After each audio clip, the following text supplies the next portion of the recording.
Magandang umaga po sa ating lahat. Magsitayo na po tayo at ating dasalin ng panalangin sa paghahanda sa dakilang kapistahan ni San Juan Bautista. Sa ngalan ng Ama at ng Anak at ng Espiritu Santo. Amen. Mahal na San Juan Bautista, tinawag ka na ng Diyos sa sinapupunan pa ng iyong ina at doon pa lamang ay binigkas na niya ang iyong pangalan. Pinagpala ng Panginoon ng kanyang bayan nang isugo kanya upang ihanda ang daan para sa pagdating ng Mesiyas. Bunga ng aking tinanggap na binyag, may tungkulin din akong ipahayag ang pag-ibig ng Panginoon sa sangkatauhan. Sa pamamagitan mo, pagpalain nawa ako ng Diyos upang matularan kita sa katapatan, sa tungkulin at kababaang loob, sa pagpapalaganap ng katarungan, at pagtitiwala sa kanyang habag. Tulungan mo akong akayin ng aking kapwa, lalo na ang mga naliligaw ng landas na makita ang liwanag, magsisi sa kanilang kasalanan, at talikuran ng lahat ng hindi kalugod-lugod sa Panginoon. Maunawaan-nawa ng lahat ng tao na bukod sa kalinisan ng katawan, mahalaga ang kadalisayan ng puso upang maging karapat-dapat sa harap ng Diyos. Amen. Sa ngalan ng Ama at ng Anak at ng Espiritu Santo. Amen. Magsiupo po.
Magsitayo na po ang lahat.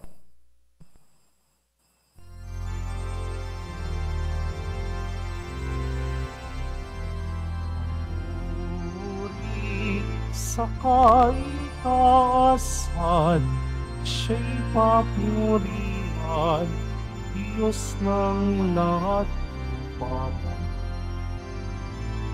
Sa kaitaasan, siya'y papurihan, ngayon at magpakailanman. Mawit ang daigdig, lahat ng naroon.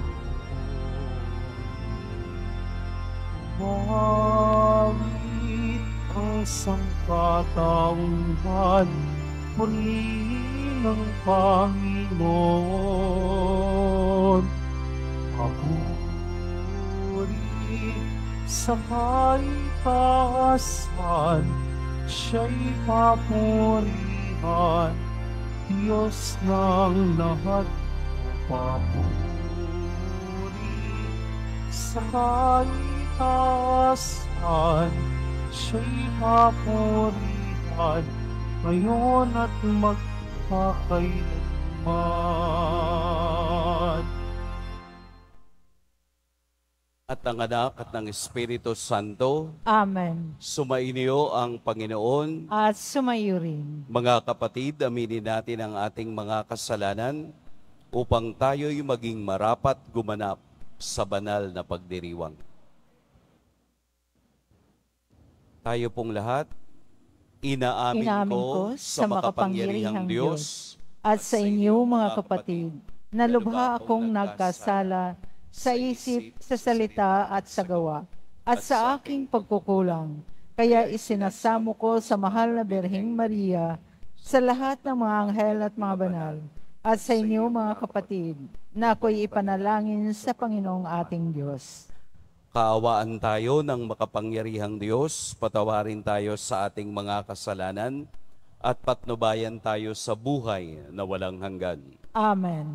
Panginoon, kaawaan mo kami. Panginoon, kaawaan mo kami. Kristo, kaawaan mo kami. Kristo, kaawaan mo kami. Panginoon, kaawaan mo kami. Panginoon, kaawaan mo kami. Manalangin tayo.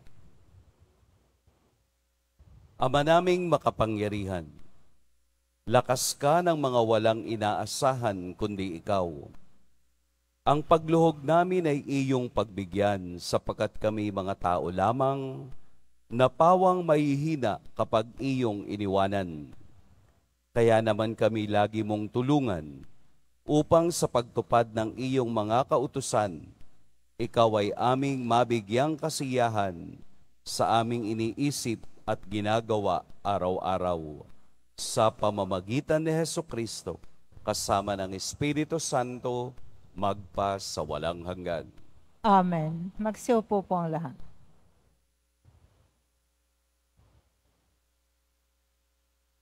Pagbasa mula sa ikalawang aklat ng mga hari.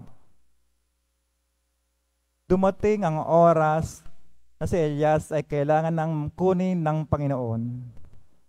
Noon ay naglalakad sila ni Eliseo buhat sa Gilgal. Pagdating nila sa Jericho, sinabi ni Elias kay Eliseo, "May iwan ka na rito, pagkat pinatutuloy ako ng Panginoon sa Jordan." Ngunit sinabi niya, "Naririnig ako ng Panginoon, hanggang buhay ka, hindi ako hihiwalay sa iyo."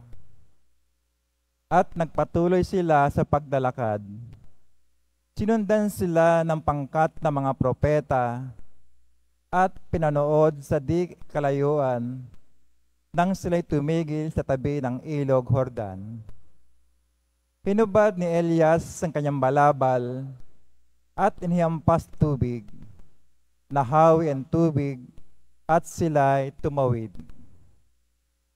Pagkatawid nila, sinabi ni Elias, "Sabihin mo sa akin kung ano ang ibig mong gawin ko para sa iyo bago ako kunin." Sumagot si Eliseo, "Pinakiusap kong ipamana ninyo sa akin ang dalawang bahagi ng inyong kapangyarihan." Sinabi ni Elias, "Mabigat ang hinihingi mo. Gayunmay, pag nakita mo akong kinuha, mangyayari ang kahilingan mo. Pag hindi, hindi mo makakamit ang hinihingi mo." Patuloy sila nag-uusap habang naglalakad. Walang ano-ano'y pumagitna sa kanila, ang isang karuwaheng apoy na hila ng mga kabayong apoy. Nagkahiwalay sila at si Elias ay iniakyat sa langit sa pamamagitan ng ipo-ipo. Ito'y kitang-kita ni Eliseo, kaya't napasigaw siya, Ama ko, lakas at pag-asa ng Israel." At nawala sa paningin niya si Elias. Sa tindi ng kalungkutan, pinunit ni Eliseo ang kanyang damit mula itaas hanggang laylayan. Dinampot niya ang nalaglag na balabal ni Elias at nagbalik sa gilid ng ilog Jordan. Tinawakan niya ang isang dulo ng balabal at iniyampas sa tubig sabay-sabi. Nasaan ang Panginoon, ang Diyos ni Elias? Nahawi ang tubig at siya'y tumawid. Ang salita ng Diyos. Salamat sa Diyos. Magpakatatag ang tanang may tiwala sa may kapal. Magpakatatag ang tanang may tiwala sa may kapal. Poon ang pagkapala mo iyong ilaan sa mga anak mong may takot na taglay. Kagilaglalas malasin ninuman ang pagkalinga mo sa mga hinirang na nangagtitiwala sa iyong pagmamahal. Magpakatatag ang tanang may tiwala sa may kapal. Iyong kinalinga at iningatan mo laban sa adhika ng masamang tao. Dinala sa ligtas na dakong kublihan upang di hamakin ng mga kaaway. Magpakatatag ang tanang may tiwala sa may kapal. Mahalin ang poon ng mga hinirang ng lahat ng tapat na mga nilalang.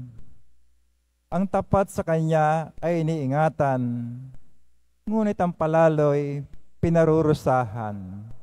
Magpakatatag ang tanang may tiwala sa may kapal. Magsitayo na po ang lahat.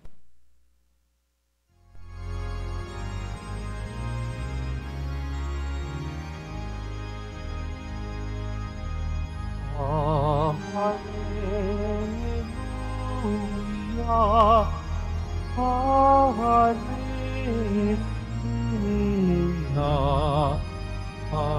hallelujah, hallelujah.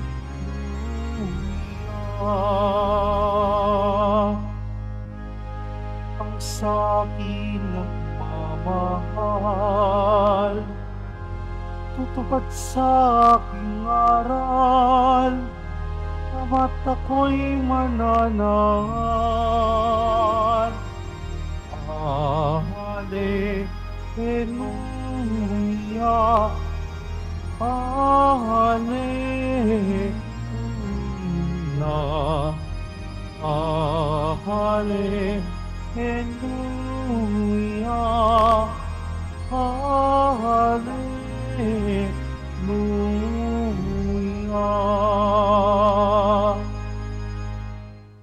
Sumainyo ang Panginoon. At sumayo rin. Ang mabuting balita ng Panginoon ayon kay San Mateo. Papuri sa iyo, Panginoon.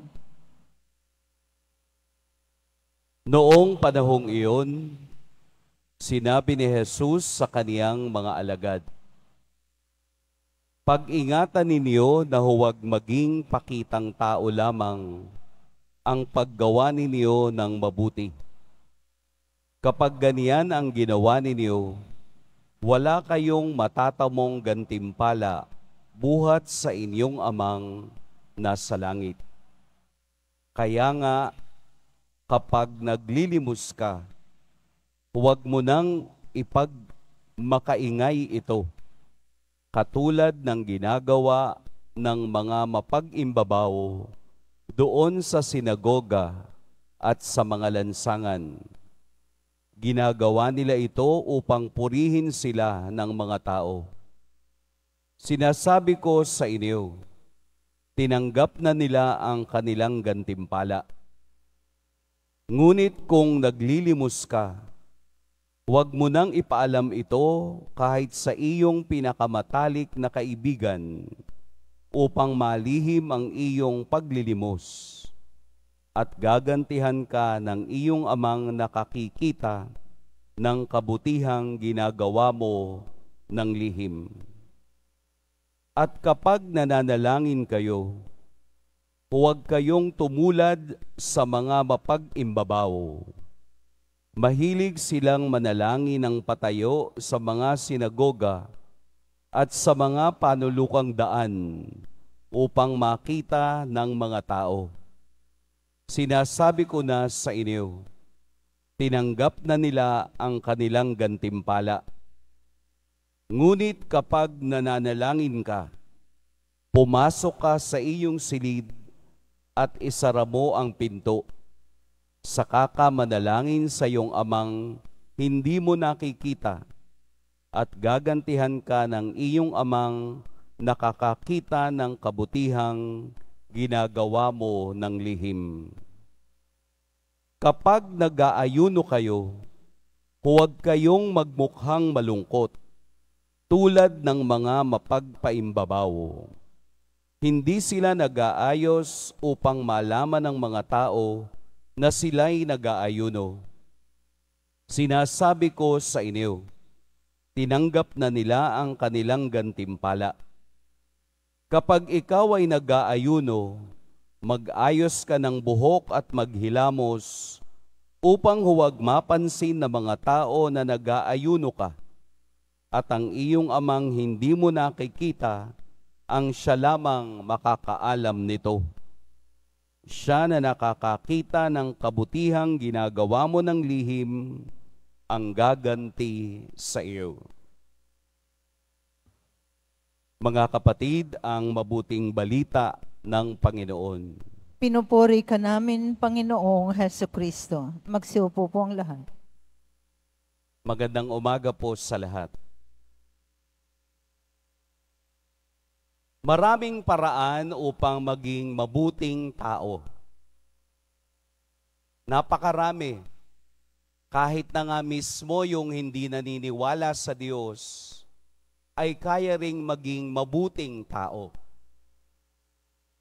Sa ating ebanghelyo ngayon, dinadagdagan ni Jesus ang mga bagay na ito na hindi matatapos lamang sa pagiging mabuting tao, kung hindi paano maging mabuting Kristiyano.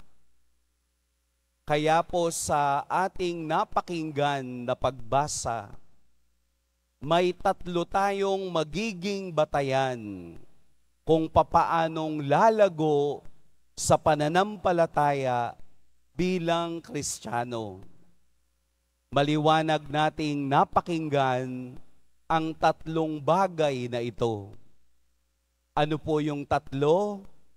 Pag-aayuno, pagdarasal, at ano pa po ang isa kung inyong natandaan?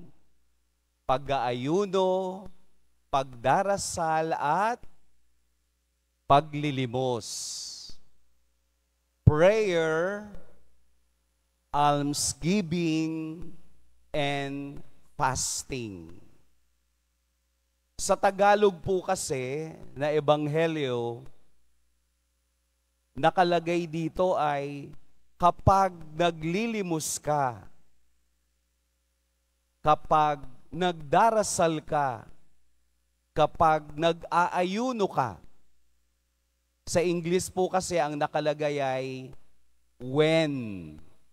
When you give alms, when you pray, when you fast, ibig sabihin po, ang salitang when ay mayroong resulta.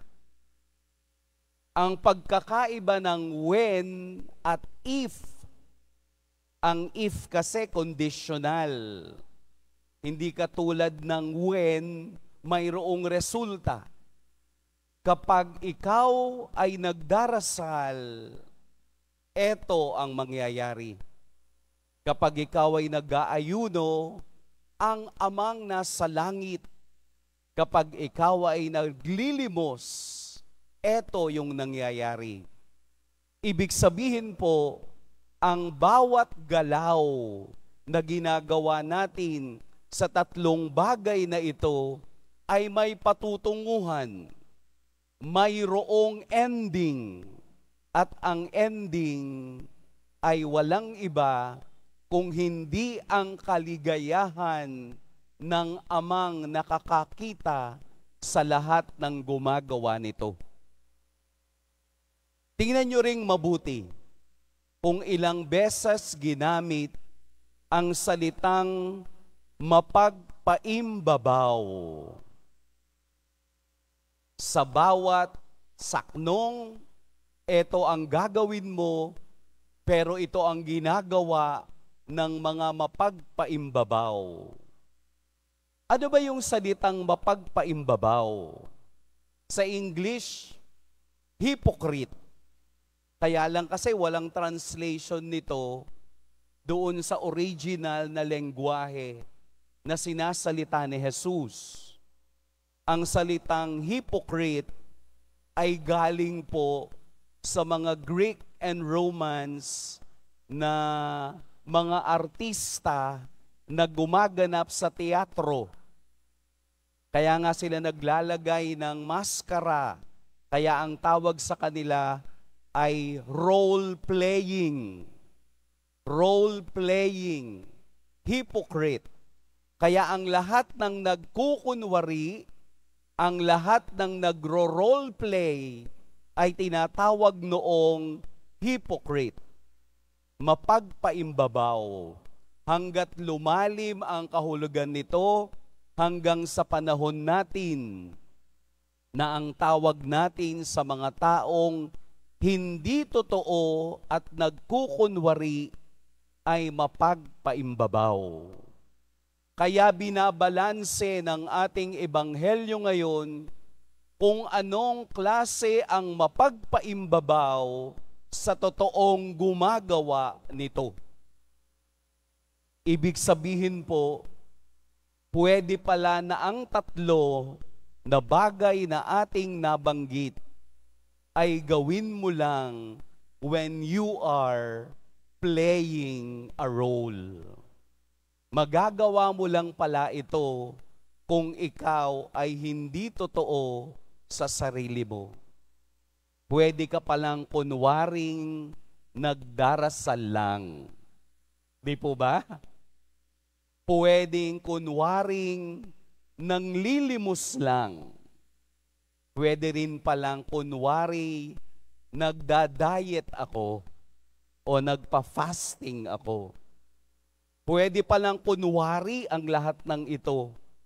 Pero sa kaunahan, kung pagkukunwari lamang ang iyong gagawin, hindi mo pa ginagawa, pinarurusahan ka na. Natanggap mo na ang iyong gantimpala.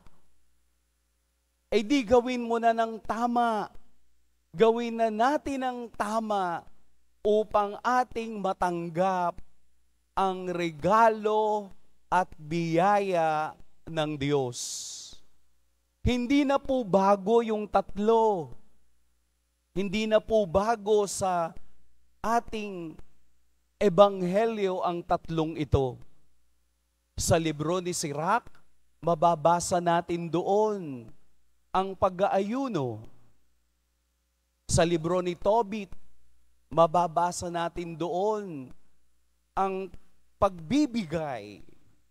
At sa ebanghelyo ni Lucas, Marcos, Mateo, at ang ating nabasa na si Jesus ay palaging nasa diwa ng pananalangin at pakikipag-ugnay sa Diyos. Mababago mo lamang ang tatlong ito kung ito ay nakaugnay sa iyong paniniwala sa grasya at biyaya ng Diyos. Bakit ka nahihirapang maglimos, pero hindi ka nangihinayang sa perang pambili mo ng bisyo? Bakit napakahirap sa iyong maglimos at nanghihingi ng 5 piso o piso, pero napakadali sa iyong mag-load araw-araw ng 30 piso. Bakit? Kasi palagi nating tinitingnan ay ang ating kasiyahan kesa ang kasiyahan ng iba. Kung lalaliman natin ang pag-unawa sa tatlong ito po ay may relasyon sa conversion ng ating puso. Ang almsgiving o paglilimos ay conversion in connection with others. Kaya nga po yung mahihirap, yung nakaranas ng hirap, nakaranas ng gutom, nakaranas ng mga struggle sa buhay, ay ang mas madaling makaunawa sa kapareho nilang mahirap.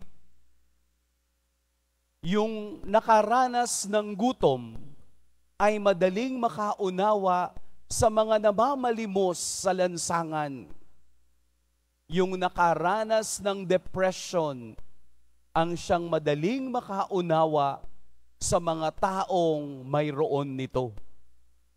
Kaya nga po ang almsgiving is a conversion in connection with others. Inilalabas mo, iniyaabot mo ang iyong kamay upang ikaw na tama ngayon ay ang siyang maging sandigan ng ibang unti-unting lumulubog at nahihirapan. Ang prayer is a connection or conversion to God. Almsgiving, prayer, and fasting. And fasting is a conversion connected to yourself. Ikaw lamang ang may kakayahang mag-ayuno ayon sa purpose na ibinibigay ng Diyos.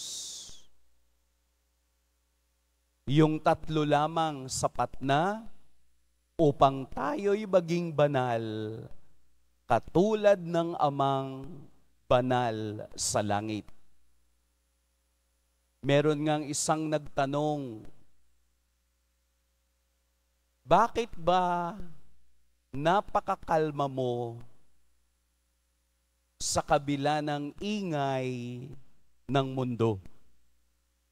Nakakita na ba na tayo ng kalma na tao? Yung bang chillax, nonchalant, yan, tawag nila, no? Yung parang walang pakialam, hindi po. Meron yun. Kaya lang, ang mga taong kalmado ay ang mga taong kung ano ang nasa loob, yun din ang kanilang naipapakita sa labas. Kaya kung tunay na tayo'y naglalakbay tungo sa kabanalan, unti-unti po nating i-practice o unti-unti nating ilagay sa ating buhay ang kahit na isa sa tatlong iminumungkahi ng ating Poong Jesus Nazareno sa araw na ito. Isa lang ang gawin natin. Bukas, idagdag natin ang isa hanggang magawa natin ang tatlo.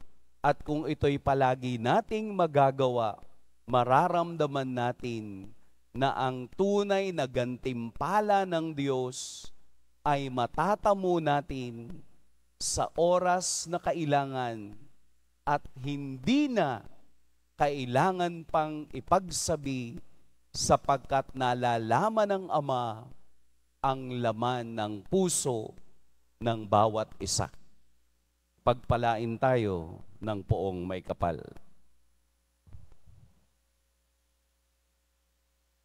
Magsitayo na po ang lahat.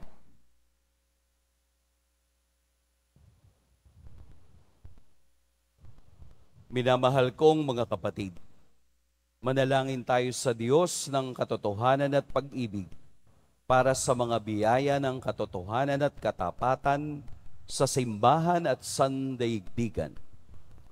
Panatilihin mo kaming malinis sa iyong paningin, O Panginoon. Panatilihin mo kaming malinis sa iyong paningin, O Panginoon. Ang simbahan, naway isaloob ang gawain at misyon ng pagpapanibago upang malinaw na maunawaan ng lahat si Kristo. Manalangin tayo. Panatilihin mo kaming malinis sa iyong paningin, O Panginoon. Ang mga pari at mga relihiyoso, naway maging mga masigasig na tagapagpahayag ng Ebanghelyo sa pamamagitan ng pagsaksi sa kanilang sariling buhay. Manalangin tayo. Panatilihin mo kaming malinis sa iyong paningin, O Panginoon. Ang mga lingkod, pangmamamayan at komunidad, naway maging tapat at hindi makasarili sa kanilang gawain ng paghahatid ng katarungan, karangalan at pagkakaisa sa mga taong kanilang pinaglilingkuran. Manalangin tayo. Panatilihin mo kaming malinis sa iyong paningin, O Panginoon.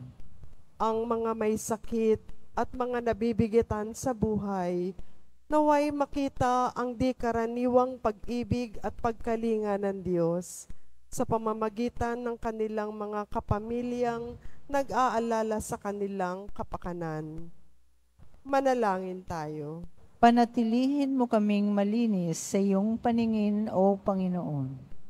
Ang mga yumao, naway masiyahan sa walang hanggang kapayapaan ng Diyos. Manalangin tayo. Panatilihin mo kaming malinis sa iyong paningin, O Panginoon.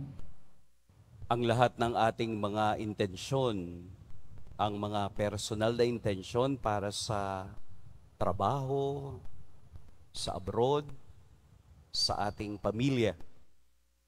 Ang lahat ng mga intensyon na nakaantabay sa atin sa Quiapo Live, atin din sama-samang ipanalangin.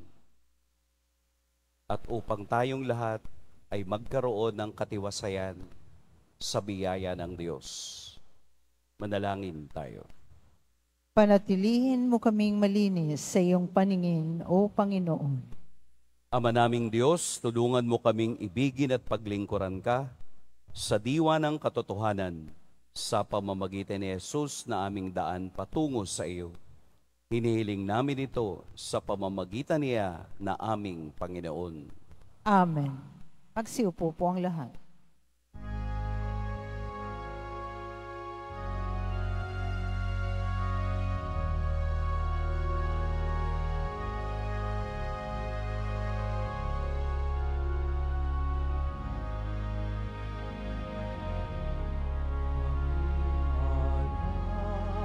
Ay, sa'yo, Panginoon,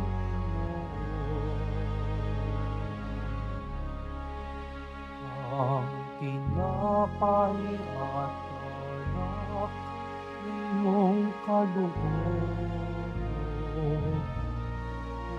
upang itain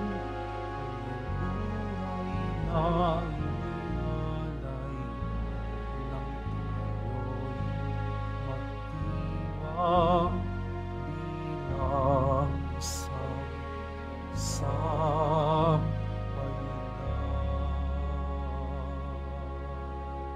Magsitayo po ang lahat.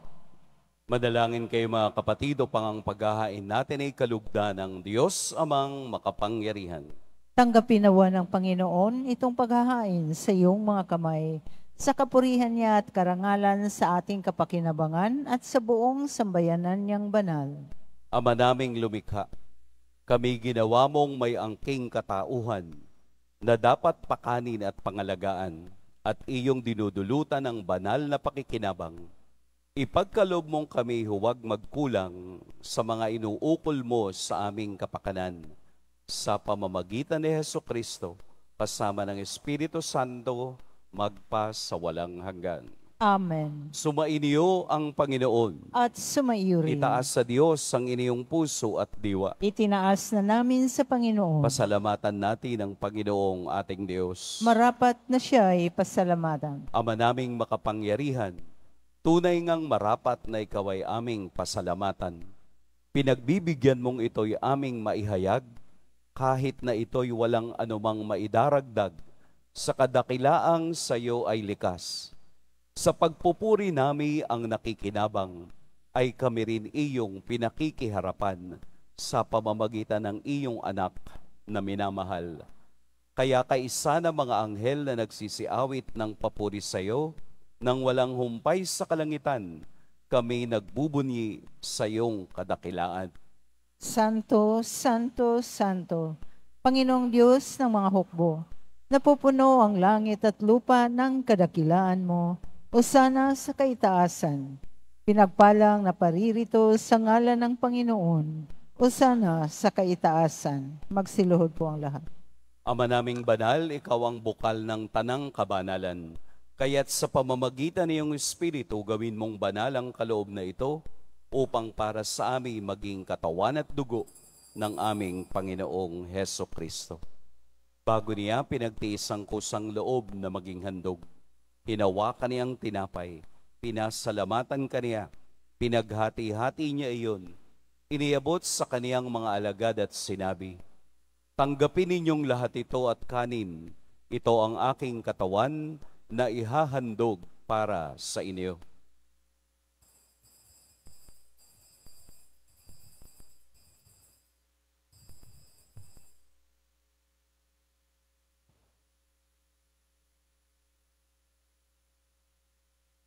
Gayon din naman, noong matapos ang hapunan, hinawakan niya ang kalis. Muli kaniyang pinasalamatan. Inabot niya ang kalis sa kaniyang mga alagad at sinabi, "Tanggapin ninyong lahat ito at inumin. Ito ang kalis ng aking dugo. Nang bago at walang hanggang tipan, ang aking dugo na ibubuhos para sa inyo at para sa lahat, sa kapagpapatawad ng mga kasalanan. Gawin ninyo ito sa pag-alala sa akin."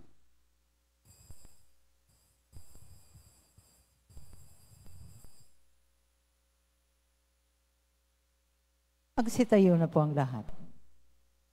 Ipagbunyi natin ang misteryo ng pananampalataya. Si Kristo'y namatay, si Kristo'y nabuhay, si Kristo'y babalik sa wakas ng panahon. Ama, ginagawa namin ngayon ang pag-alala sa pagkamatay at muling pagkabuhay ng iyong anak. Kaya't iniaalay namin sa iyo ang tinapay na nagbibigay buhay at ang kalis na nagkakaloob ng kaligtasan. Kami nagpapasalamat dahil kami iyong minarapat na tumayo sa harap mo para maglingkod sa iyo. Isinasamo namin kaming magsasalo-salo sa katawan at dugo ni Kristo ay mabuklod sa pagkakaisa sa pamamagitan ng Espiritu Santo. Ama, lingapin mo ang iyong simbahang laganap sa buong daigdig. Puspusin mo kami sa pag-ibig, kaisa ni Francisco na aming Papa, at ni Jose na aming obispo at ng tanang kaparian. Alalahanin mo rin ang mga kapatid naming nahimlay nang may pag-asang sila'y muling mabubuhay, gayon din ang lahat ng mga pumanaw.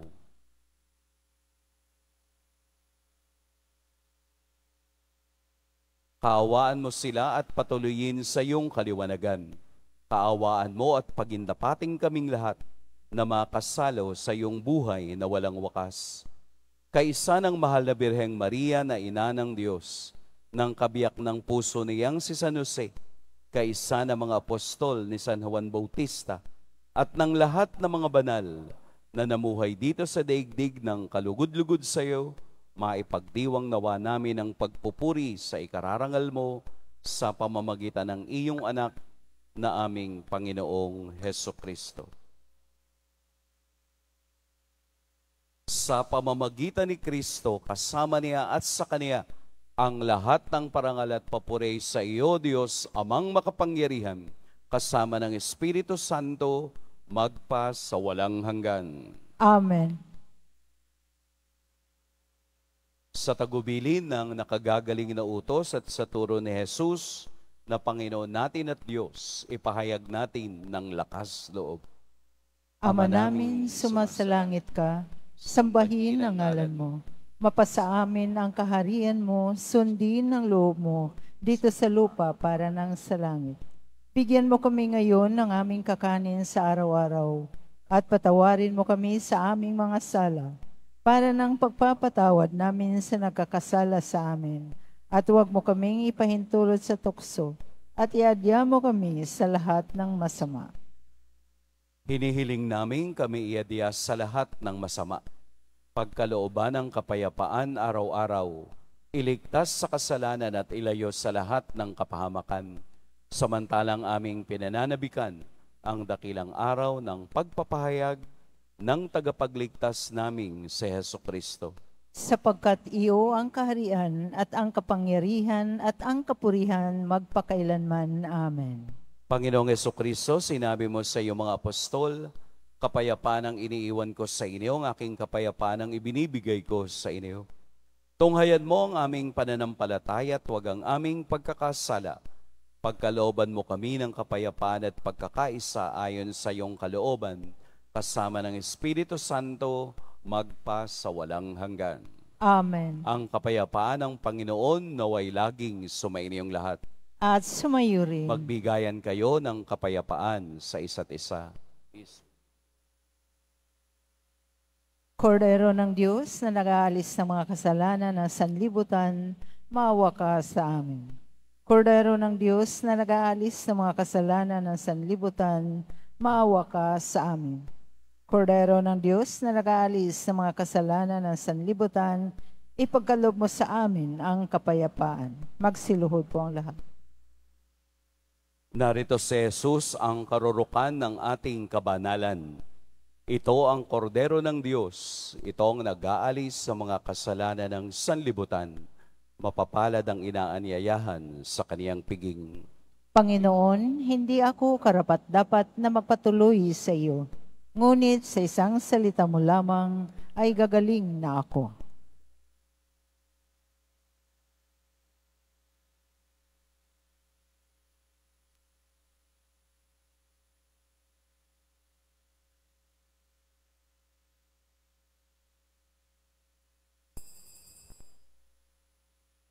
Para sa lahat ng tatanggap ng banal na komunyon, sasagot po tayo ng Amen pagkasabi ng pari o ng lay minister ng katawan ni Kristo at isubogad sa bibig bago malis sa harapan ng pari o ng lay minister.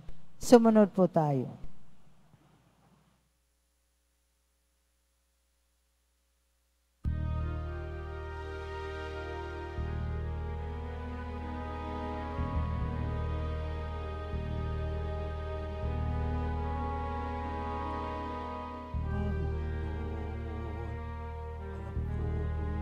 Ay naririto,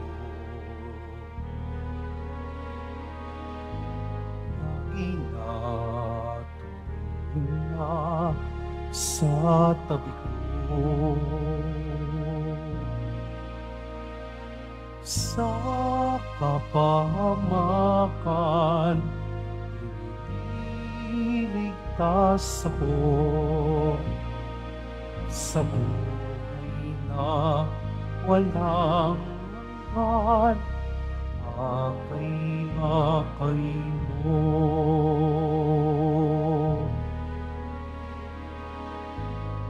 Puso ko yung nasiyasat, patid mo ang lahat-lahat.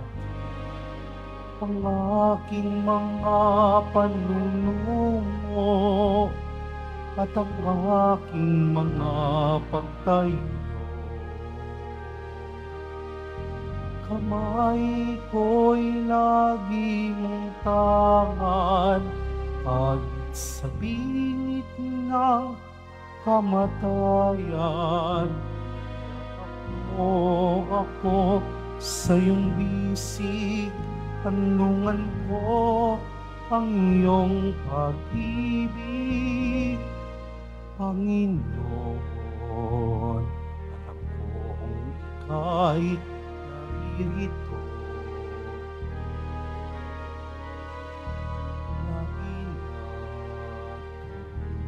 na sa tabi ko.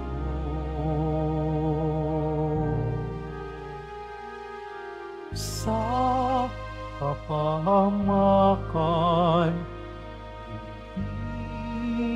ligtas ako sa buhay na walang hanggan. Akay mo.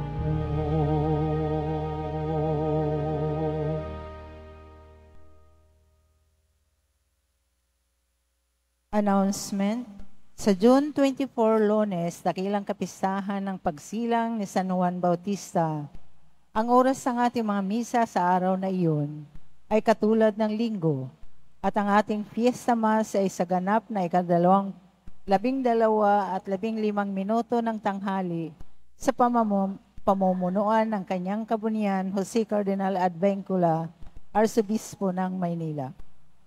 Ipinagbibigay alam po sa lahat, lalo na sa mga ministry at organizations, HDN, mga samahan o grupo ng ating simbahan ng ating karakol ay gaganapin sa 3:00 ng hapon na iikot sa paligid ng simbahan at ang maringal na prosesyon ay sa ganap na 4:00 ng hapon. Ang lahat po ay inanayahan sa mga gawaing ito ng ating kapistahan. Mabibili pa rin po ang ating opisyal na imahe na Jesus Nazareno. Ang mga ito po ay mabibili lamang sa ating Parish Finance Office.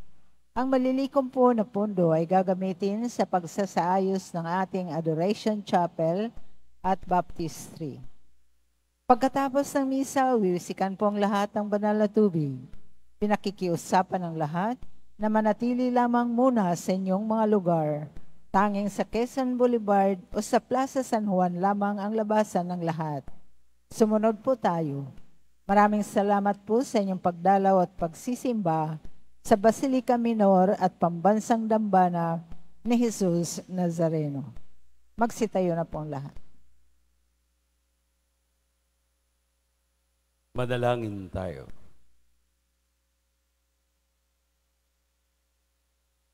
Ama naming mapagmahal, ang pinagsaluhan naming banal na pakikinabang na nagpapahiwatig ng iyong pakikiisa sa tanang naritong nakikipagdiwang ay magdulot nawa ng pagkakaisa sa iyong sambayanan. Sa pamamagitan ni Hesukristo, kasama ng Espiritu Santo, magpa sa walang hanggan. Amen. Sumainyo ang Panginoon. At sumayo rin. Yumuko kayo para sa pagbabasbas. Mahal na poong Jesus Nazareno, inihayag mo sa pamamagitan ng krus ang walang maliw na pag-ibig ng Diyos sa sangkatauhan. Pakinggan mo po ang kahilingan ng iyong angkan na nagsusumamo sa iyo. Makamtanawa nila ang iyong katugunan at tanggapin ang kasagutan na may utang na loob na tinatanaw. Basbasan din po ninyo ang mga daladala nilang mga imahen at dasalan. Sa pamamagitan ng bendisyon na ito, naway maalala nila ang mga pangako nila noon sa binyag, na ikaw ang kanilang iibigin at paglilingkuran bilang Panginoon, magpa sa walang hanggan. Amen. At pagpalain kayo ng makapangyarihan at mapagmahal na Diyos, ang Ama at Anak at Espiritu Santo. Amen. Tapos na ang ating pagdiriwang, pumayo kayong taglayang kapayapaan ng poong Jesus Nazareno. Salamat sa Diyos.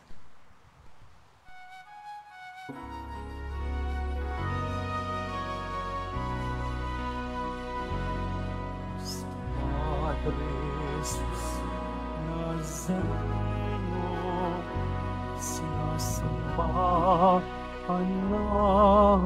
namin, inibig mo ka namin, aral mo ang aming buhay, pagkasan, Cristo Padre Jesus Nazareno, iligtas mo kami sa kasalanan, ang krus mong pinamatayan ay sagisag ng aming kaligtasan.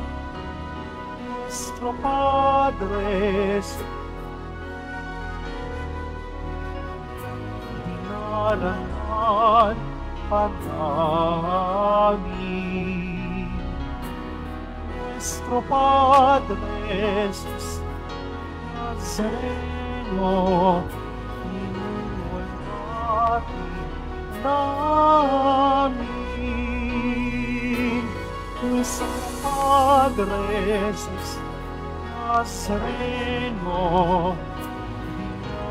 dinarasal ka namin. Nuestro Padre, Jesus Nazareno, inuwalhati ka namin.